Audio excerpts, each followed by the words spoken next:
금요일 황장수의 뉴스 브리핑 하겠습니다. 오늘도 장훈재 박사와 함께합니다.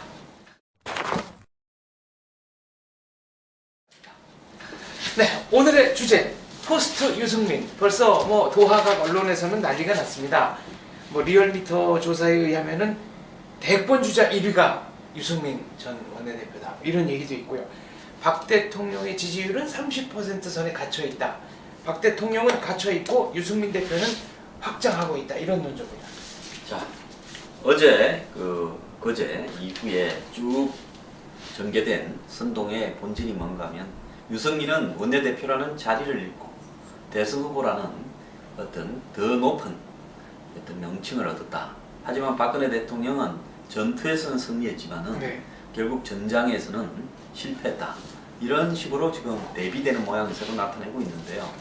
지금 이 배경에 유승민 전 원내대표가 했던 행동들에 대한 부분, 즉 새누리당 보수의 가치를 지키려고 노력했는가, 그리고 대한민국의 대통령 중심제하에서 여당의 원내대표라는 부분의 역할에 충실했는가, 그리고 그 사람이 정직했는가, 정의와 법과 원칙에 충실했는가, 그런 부분으로 봤을 때 헌법 1조 1항 민주주의, 대한민국은 민주주의 공화국이다 라는 말에서 유승민 원내대표가 과연 민주주의 공화국의 여당의 원내대표다운 행동을 했는가, 그것은 전혀 아니라고 오늘 그런 이야기 좀 했으면 좋겠습니다. 그러니까 그동안 유승민 대표가 헌법을 지키기 위해서 구체적으로 어떤 노력을 해왔는지는 좀 의문입니다. 근데 본인은 물러나면서 헌법 얘기를 하고 물러났습니다. 이게 좀 앞뒤가 안 맞는 거 아닙니까? 그렇죠. 자, 헌법에서 상권 분립을 이야기하고 있습니다. 그리고 현재 대한민국의 정치체제는 대통령 중심제입니다. 대통령 중심제 하에서 여당은 여의도 출장소다. 하나가 전 민주당 대표가 어째 그렇게 TV에 나와서 이야기했어요. 자, 여당은 대통령의 뜻을 관철시키기 위한 여의도에 나가 있는 출장소다.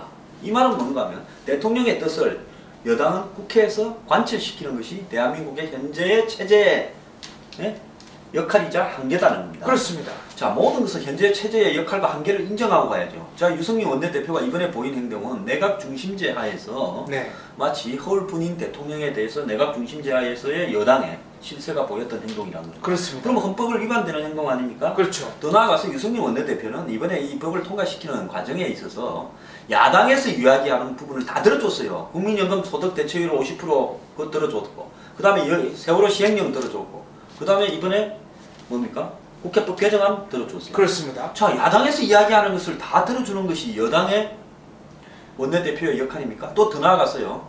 자, 공무원연금 계획안이라는 박 대통령이 주장하던 이런 계획안이 유승민 대표를 거쳐서 야당과 협의하는 순간에 본질은 없어지고, 공무원연금 계획은 4년 정도의 시간을 연장하는 그야말로 허울뿐인 계획이 되어버렸고, 오히려 이 꼬리가 더 커져가지고 지금 이 상권 분립을 위협하는 부분을 이 화근을 끌어낸 거죠. 뼈를 깎는 노력을 하라고 그랬더니 때만 밀고 끝났습니다. 그런데 유승민 원내대표가 법, 정의, 원칙을 이야기하면서 순교자인 양 십자가의 못이 바뀌면서 이제 이 추종자들을 거느리고 교주의 위치에 오르고 있는데요. 우리가 지난주에 그 사이비 교주와 사이비 종교는 나름대로 신도 있습니다. 그래서 여기서 이제 중요한 것은 감히 헌법 1조 1항을 들먹일 자격조차도 없었습니다. 유승민 원내대표는 국회 안에서 법을 처리하는 과정에서 전체 140여 명의 새누리당 의원들을 투표에 참가시켜서 그 사람들에게 뭐라고 이야기했는가 하면 청와대와 협의가 충분히 됐다라고 거짓을 말했습니다. 거짓말한 게 이게 또 결정적인 흠결입니다. 그렇게 거짓을 이야기해서 최고위원회와 의원들을 끌고 가서 97명을 찬성 투표를 던졌고, 일부 양심이 있는 31명이 기권이나 반대를 했어요. 자, 전체를 몰고 가가지고 집어넣어서 찬성 투표를 하게 했다. 찬성 반대를 따지면 3대1 정도로 찬성, 기권한 사람 빼면 4대1도 넘습니다. 이렇게 뭐라고 한 것은 뭔가 하면, 왜 유승민 대표는 거짓을 말하면서 이렇게 찬성 투표로 새누리당 의원들을 몰아냈는가? 청와대와 다 이야기가 끝났다. 아무리 새누리당 의원들이 멍청해도요, 이런 정도의 안이 가진 폭발성은 알고 있었고, 청와대하고 협의했냐고 다 물었을 겁니다. 협의를 했다고 한 걸로 지금 알려지고 있습니다. 그렇죠. 그럼에도 불구하고 김진태 의원 같은, 이른바 31명의 반대표를 던진 의원들이 있지 않습니까? 이분들은 위헌적 요소가 있기 때문에 반대표를 던지겠다라고 공언하고 실제로 그렇게 했습니다. 이런 분들이 헌법 얘기하는 거는 좀 앞뒤가 맞는 얘기지만 이렇게 다른 그 동료 의원들을 속여가면서 말이죠. 억지로 위헌적인 법률을 밀어붙인 유승민 의원이 헌법 수호를 얘기한다. 그건 정말 웃기는 이야기죠. 네. 그래서 지금 여기에서 중요한 것은 그 다음에 정의를 이야기해요. 정의라는 것은 무엇입니까? 자, 정의를 실현하는 데서 그 과정에 있어서의 불의를 행하고 결과만 가지고 결과적 정의를 이야기할 수 있습니까? 네. 유승민 대표는 국회법 개정이라는 정의를 갖다가 수행하는 과정에서 자기 나름의 정의죠. 그런데 그 과정에서 국회의원들에게 속였습니다. 네. 속인 부분에 대해서 불의를 갖다가 그렇게 저지르고 거짓을 말하고 왜곡하고 네.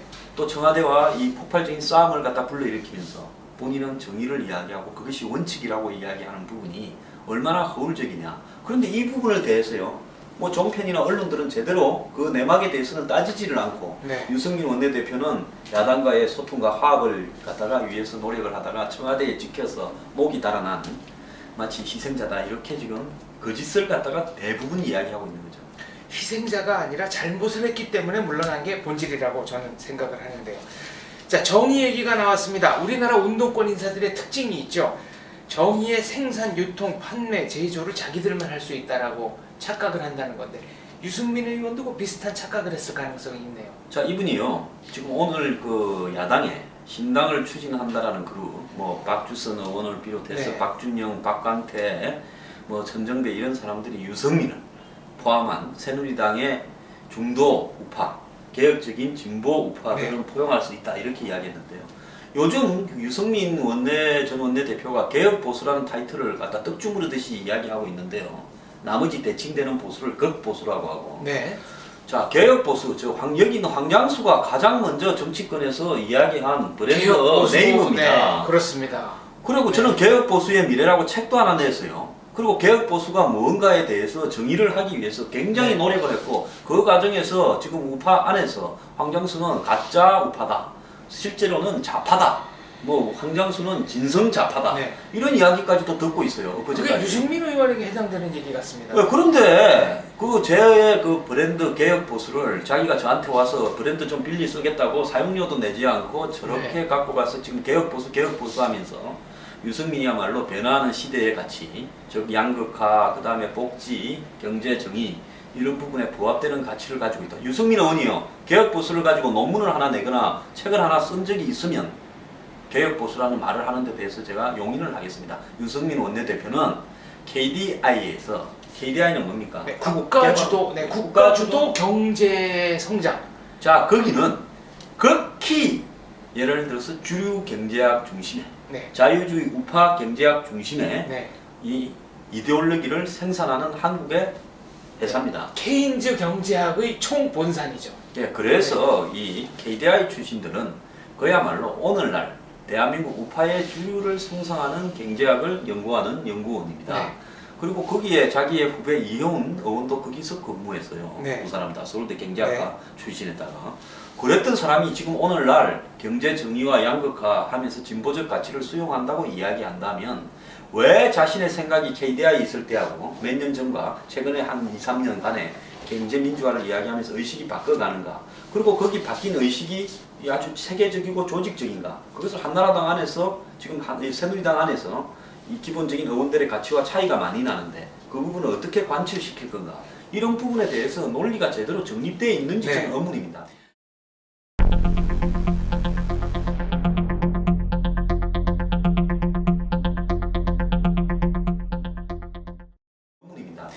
저는 유승민 의원이 우익인지 보수인지 이거 좀 따져봐야 된다고 생각하는데 별로 뭐 우익 같지 않습니다. 이 얘기는 나중에 다시 몰아서 하기로 하고요. 이혜훈 의원, 전 의원에 대해서도 할 얘기가 많지만 일단 큰 고기부터 먼저 사냥한다는 원칙에 따라서 이 잔챙이들은 일단 남겨놓고 넘어가겠습니다. 자, 통계 얘기를 안 할 수가 없습니다. 대권 주자 1위 리얼미터에서는 무려 유승민 의원이 19.2%를 얻었다 이렇게 이제 얘기를 하고 있는데 여기에 대해서 제가 먼저 드리고 싶은 말씀이 있습니다. 거짓말에는 세 종류가 있다. 하나는 선의의 거짓말, 또 하나는 악의적 거짓말, 세 번째는 통계다 이런 얘기도 있고요. 통계를 긍정적으로 보는 분들은 이런 얘기 하시죠. 숫자는 거짓말을 하지 않는다. 다만 숫자를 자기 나름대로 해석하고 활용하려는 사람이 있을 뿐이다. 저는 숫자는 거짓말을 한다고 봅니다. 왜 그런가 하면 숫자를 만들어내는 사람은 사람이고요. 네. 대한민국의 여론조사나 통계는 여론조사나 통계를 갖다가 발주하는 사람의 의지에 따라서 만들어지는 여론조사라고 보고 있어요. 네. 자, 한번 보십시오. 2002년 대선 때 정몽준과 노무현의 단일화. 둘 중에 아마 단일화 되는 쪽이 대선에 이길 가능성이 높았는데 네. 노무현 후보가 정몽준 후보를 뭐 어떻게 꼬드겨서 여론조사에 참가시켜서 거의 한 80명의 사람이 노무현을 더 지지했다. 결과는 그렇게 되어 있습니다. 그렇습니다. 대한민국의 80명이 한마디로 대한민국 5천만의 결정에 영향을 미쳐버린 그렇죠. 그런 여론조사인데 네. 그것도 솔직히 그 여론조사의 로우 데이터를 제가 당시에 정몽준 진영에 있어서 내놔봐라고 이야기하니까 로우 데이터는 없다. 그러니까 이게 말이 안 되는 겁니다. 네. 네. 그러면서 두 정파가 합의를 해오면 보여주겠다 하더니만 네. 합의가 됩니까? 이쪽은 이겼으니까 끝이다. 그렇죠. 그래서 결국 로우 데이터를 검증하지 못하고 끝나버렸어요. 네. 그 다음에 두 번째로 2002년에 그래 됐죠. 자, 2007년은 뭐 하나만한 대선이었으니까 별 의미가 없고 그렇지만 2007년에 이명박 대통령과 네. 박근혜 대통령 네. 간의 단일화, 그 여론조사가 사실상으로 이명박 후보를 결정해버려서 네. 그 다음에 하나만한 대선에서 이명박 후보가 당선이 되어버렸지 않습니까? 이번에 저기 새정치연합의 그 대표를 뽑는 데서도 여론조사가 현장 투표하고는 다른 결과가 나와서 결국 결과가 뒤집어졌습니다. 예, 그때도 네 가지 형태의 직접 투표에서는 2007년에 박근혜 후보가 이겼죠. 그런 여론조사 한 표를 6표로 환산하면서 네. 이명박 후보가 이긴 거 아닙니까? 근데 이번에서도 보면 문재인 후보가 박지원 후보한테 직접적인 투표에서는 졌어요. 많이 졌습니다. 네, 그런데 여론조사에서 넣어서 또 이겨버렸어요. 정청래 최고위원이 될 입장도 아니었는데 여론조사에서 뒤집어서 2등 최고위원이 됐었죠. 아니 그러니까 자 100번 양보해서 현장에 있는 당원 투표와 여론조사 결과가 좀 다를 수는 있다. 이건 인정하겠습니다. 근데 어떻게 일반 국민 투표와 이른바 여론조사 기관을 거친 여론조사 결과가 항상 이렇게 매번 엄청난 차이가 나는지 이게 자, 좀 의문이에요. 자, 저는요 여론조사에서 응답률이 보통 5, 6%도 안 된다고 알고 있습니다. 네. 적게는 2, 3%밖에 안 된대요. 대부분의 여론조사가요. 그러니까 그렇게 응답률이 낮을 때는 그 여론조사가 제대로 된 네. 그 여론을 반영하지 못하는데 그럼에도 불구하고 그걸 갖다가 여론인 것처럼 발표하는 거나 또 더 나아가서 여론조사에 있어서 숫자를 다 채우지 못할 때 보정을 합니다. 책상에 앉아서요. 네. 예를 들어서 남자 20대부터 뭐 70대까지 여자 20대부터 70대까지 직업적으로 화이트 칼라부터 노동자 뭐 이렇게까지 그러니까 표본 그다음에 전국을 갖다가 네. 단위로 각 지역별로 또 배당을 하는 네. 이런 부분에서 샘플을 해서 지금 대한민국의 대부분의 여론조사가 샘플을 완벽하게 채우지 못할 겁니다. 네. 그렇기 때문에 그 부분을 책상에 앉아서 보충을 하래요. 그 보정에서 야로가 들어갈 수 있다. 야로라는 표현이 네. 좀 그렇습니다. 그 다음에 더 나아가지고요. 여론조사가 그야말로 처음부터 어떤 목적을 가지고 질문을 유도하면서 그렇죠. 그러면서 답을 하는 사람이 어떻게 묻느냐, 요래 묻느냐, 조래 묻느냐에 따라서 그러니까 여론의 내용이 네. 완벽하게 달라지면서 묻는 방향대로 유도할 수 있는 그러니까 일반적으로 내용을 보면 뭐 지금 이번에 발표된 유승민 1위 네. 여론조사 한번 보십시오. 그 1위가 우스운 게요. 여권 내부에서 1위입니다. 네. 언제 지금 야권 내부에서 1위, 여권 내부에서 1위를 여론조사로 발표했습니까? 그렇습니다. 이게 여야 합쳐서 네. 1위 유승민 씨 안 나오죠. 그렇죠. 여당으로 지금 나올지 말지도 모르는 이런 판국인데요. 요 며칠 네. 동안 5월 29일부터 지금까지 언론에 가장 많이 노출된 이름이 유승민일 것입니다. 네. 여당에서. 네. 거기에 여권 주자들 중에서 가장 많이 노출되고 최근 며칠은 거의 언론의 헤드 타이틀을 다 차지한 사람이 네. 유승민이었어요. 자, 거기에서 이 다음 여당에 있는 대권 주자 중에서 누구를 지지하느냐? 유승민, 김무성 이래 쭉 부르면요. 네. 유승민 하죠. 아기 공룡 둘리로 유명한 김수정 만화가의 오달자에 보면 이 여론조사를 왜곡하는 거에 대한 아주 멋진 아주 코믹한 실례가 들어 있습니다. 목욕탕 연합회에서 그 목욕탕 출입하는 분들에게 이 여론조사 좀 설문에 응해 주십시오. 그랬는데 현행 목욕값이 어떻다고 생각하십니까? 1번 싸다, 2번 매우 싸다, 3번 상당히 싸다, 4번 잘 모르겠다. 그러니까 목욕값이 비싸다고 응답한 사람은 단 한 사람도 없었다. 네. 그리고 대부분 목욕값이 싸다는데 의견을 같이 했다. 네, 이렇게 나간다는 겁니다. 자, 그게 이제 발주자의 의도에 따른 여론조사 네. 내용이죠. 이번에 보면 동시에 발표된 내용 중에 하나가 보면 같은 여론조사 회사의 그 발표는 아닌데 박근혜 대통령의 지지율은 갤럽에서 32%로 떨어졌다. 네. 자, 유승민은 대권주자 1위로 올랐다. 지금 딱 그 글자만 보면 그런 거예요. 근데 네. 보면 유승민이 대권주자 1위는 여권 중에서도 네. 자, 여기에서 지금 그러면 공평하려면은 박 대통령의 지지율은 여권 성향, 그러니까 새누리당 지지층 중에서 얼마냐, 이렇게 비교해야 맞는 거 아니에요? 자, 유승민의 지금 지지도에는 야권 성향의 지지자들이 역선택해서 네. 유승민을 대권 후보로 1위로 이렇게 물었다라는 것이 강하다는 겁니다. 왜 그런가 하면 자, 지금 국민들 중에는 6대4로 박 대통령이 잘못한다는 사람이 더 많아요.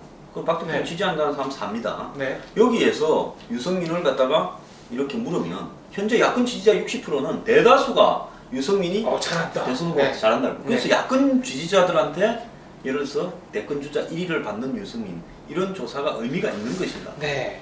실제로 유승민 의원에 대한 대선 후보 선호도 조사는 여태까지 뭐 5%를 넘은 적이 별로 없는데 이게 지금 5% 내외에서 19%로 급증한 겁니다. 그러면 14%는 외부에서 유입이 됐다는 얘기인데 쉽게 말하면 이분들은 여론조사에서는 유승민 전 대표를 찍어도 실제 선거에서는 절대로 유승민 후보에게 투표하지 않을 사람이다. 이런 얘기네요. 그렇죠. 그런 어떤 부분들 때문에 네. 실제로 미국에서 지금 공화당의 주자들을 여론조사할 때 지금 도널드 트럼프가 좀 또라이 비슷한데 7등 네. 또 많게는 2등, 3등도 나오고 있어요. 그 미국의 부동산 재벌인 천박한 네. 좀 또라이 도널드 트럼프가 그렇게 높은 지지율을 받고 있는 부분은 결국은 공화당 지지자한테 물었기 때문에 나오는 거지. 그렇죠. 전체 지지자한테 물으면 그렇게 택도 없죠. 그렇게까지는 안 뭐 나오겠죠. 미국의 민주당 지지자들은 도널드 트럼프는 사람으로 취급을 안 하죠. 네. 그런 어떤 부분으로 봤을 때 공화당을 지지하는가를 먼저 묻고 공화당을 지지한다고 답한 사람한테 도널드 트럼프가 네. 그럼 얼마 지지율을 받느냐고 조사하는 게 맞죠. 그러니까 이번에 유승민 전 의원에 대한 여론조사의 내용은 굉장히 잘못됐고요. 그것을 박근혜 32%하고 대비시키는 것은 기본적으로 여론조사의 이 외국열 네. 전형적 행태라고 봅니다. 결국은 누군가가 어떤 특정한 목적을 가지고, 그러니까 콕 집어 말하면은 박 대통령을 좀 폄하하고 유승민 대표를 띄워주기 위해서 의도적으로 이런 여론조사를 했고 요거를 기사로 냈다, 이런 결론이네요. 예, 그래서 이제 특히 박근혜 대통령이 TK 친박 노력만으로 끌고 갈 수 있느냐 이런 이야기를 지금 하고 있습니다. 네. 근데 실질적으로 여론이라는 것은 항상 춤을 춥니다. 박근혜 대통령이 지금 박스권에 갇혔다. 30%대에. 네. 그렇지만은 지금 박근혜 대통령이 앞으로 남은 지금 골든타임이라 부르는 6개월 동안 부패 척결과 사회개혁에 어떻게 나서는가에 따라서 저는 박근혜 대통령이 50%를 훌쩍 넘길 가능성이 네. 있다고 보거든요. 그렇기 때문에 박근혜 대통령이 30%의 덫에 갇혔다라고 이야기하는 것. 그럼 유승민은 지금 현재 예를 들어서 1위라고 지금 하는 여권 주자의 1위가 유지가 될 거라고 봅니까? 저는 이 유지가요 1, 2주도 안 갈 거라고 봅니다. 네. 마라톤 경기에서도 초반 10km대 선두 달리는 사람이 우승하는 경우는 거의 없습니다. 지금 부패 척결 얘기를 하셨는데 이 문제는 굉장히 중요한 얘기니까 2부에서 따로 별도의 시간을 마련해서 전해드리도록 하겠습니다.